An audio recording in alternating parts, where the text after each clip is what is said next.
It's amazing to me how these professionals cannot put together a football team or a basketball team. I mean, it's pretty simple. It really is. There's a lot of different systems in the NBA or in the NFL, and you want you want players that are good with that system. If I was to build a team in the NBA, what I would do is I would either build around the coach and the system. I would put in players that are good with the system, or I would build around the superstar and whatever system fits him best. That's what I would do. I'll put players around him that complement him, or whatever system he flourishes in. I'm putting around him. I'm gonna put the coach that will fit him best for that system. In the NFL, what I would do, same type of concept. I'm gonna build around the coach's system, the head coach, and I'm going to bring in players that fit his system. It is so stupid to bring in some quarterback, draft some quarterback. Yeah, he might have all the talent. He might have a high IQ, but if he does not fit your system, it's going to take him longer to learn it. So why would you go with him when you can get somebody else that's already familiar with the system and I'm talking about high draft picks. Quarterbacks usually go high, and if he's really good, some they're gonna pick him. Well, if he's that good, build around him. Get rid of the coach. If you have a quarterback, like the one that's supposed to come out right now is Lawrence. Um, what's his name? Something Justin Lawrence. No, it's something Lawrence. He plays for Clemson.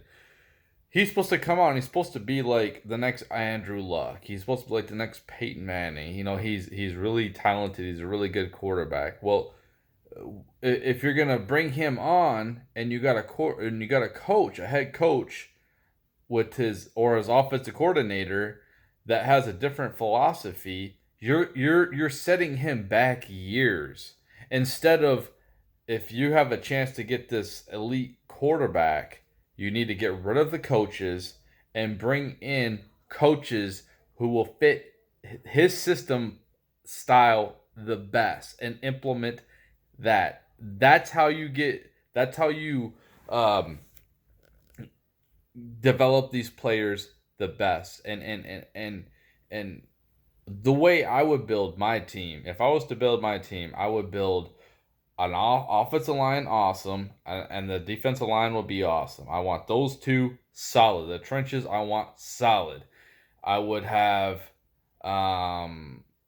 if I had a mediocre quarterback, then I want to have an elite defense, right? I want the best defense I can build. If you got a Trevor Lawrence that's coming out, somebody like that, somebody like Tom Brady, somebody like um, Aaron Rodgers, Russell Wilson, uh, um, the Chiefs, Mahomes. You get quarterbacks like this with high IQ that can make players better, like Drew Brees, that makes players around him better. You don't need elite running backs. You don't need elite wide receivers because they will automatically make them better. So why do you need to spend either a bunch of money on these players, or um, why would you need to spend a bunch of money on these skill positions if you already have an elite quarterback? You know what I mean? So if you have a mediocre quarterback, you might want to have spend more money at these positions or higher draft picks at these positions to help this quarterback. But the defense is huge. The defense, it's something that um, it helps the quarterback tremendously. is something that the quarterback can rely on. So if the quarterback does make a mistake and throws an interception, he knows that the defense can either cause a turnover, cause a loss of downs, or maybe even cause a touchdown because they're so good. So I would definitely have my defensive line solid, and I want speed, speed, speed, lots of speed on my defense. Elite players. So you can have you've already seen this with the Tampa Bay Buccaneers, the Baltimore Ravens in the past. They've won Super Bowls with less than mediocre quarterbacks, but an with elite defenses. So yeah, I just don't understand why these teams do what they do, with the Deshaun Watson type of deal, or like um um Russell Wilson. Like I don't understand the whole point. What is Russell Wilson thinking? At this point, yeah, he's highly intelligent. If he was a backup, I can see why he would want to get traded. But he's the starter. He's the face of that franchise. And he's very loved there. I was just living there. I know how the fans feel about him. And they can add some pieces. They got a pretty The defense is pretty young. They got some young players. They just need help on that offensive line. But why would you want to get traded to scrubby teams and then set yourself back at this point in your career when he's old? He's like 32, going on 33, and it would just be a major setback. He's got to get more familiar with these wide receivers. When you're a quarterback wide receiver, a relationship is huge because the quarterback knows where that receiver is going to be, and that receiver knows where that ball is going to be, and they can rely on each other. They trust each other. So why would you want to go somewhere where you already got you got DK Metcalf? He's pretty solid. He's an up and coming beast of a wide receiver, and you got a couple other wide receivers that they have good chemistry.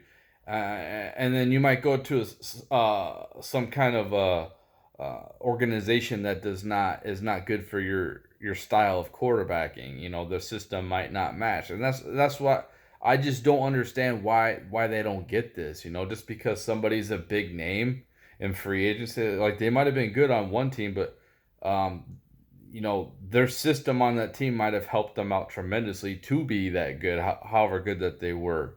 And then you've seen this where they go when these elite players end up going to another team through free agency, and they end up not being anywhere near as good as they were. Well, it's probably because they're going to a system that they're unfamiliar with. They don't have chemistry with the team. They're coming in with all these expectations. They don't have the hunger no more because they just got their last big contract, and it just, if I was gonna be a coach or a GM, I want players that fit my scheme, that fit my system. And like I said, if you build around the quarterback or you build around your coach, one or the other. Build around the quarterback, what system he's used to, or you build around the coach, whatever system he does. And the same can be said for basketball, because you look at the Detroit Pistons, how they knocked off that dream team of the Los Angeles Lakers in 2004. They really didn't have. They had a couple All Stars, but they didn't have no real superstars. Usually teams that win the championship have a superstar or two or three. And they didn't really have. I mean, the biggest one that they had was Rasheed Wallace. I mean, but he wasn't that elite star. He wasn't a superstar. He was an all-star. But yeah, they had a really good system that focused on defense. So I just don't get that. Why they don't get this? Build around your coach, build around the system that he's trying to do, or you build around your stud, your superstar. And if you can't, trade that superstar and get lots of assets. If you're sitting here in a draft, whether it's basketball or football, and you're gonna pick somebody, and you know he's a stud, and you know other people want him, and he doesn't fit your system, what do? You trade back and get more picks for the guy, and you might get somebody that fits your system, and it'll help out in the long run. You know what I mean? What is there not to get? You don't just take the best available player. If you're going to take the best available player, you're in a position where you have absolutely nothing. You're starting over from absolute scratch. And then you build around that superstar. You build around what will make the team win, that helps his abilities to achieve a championship. That's what you do. You know, you don't try to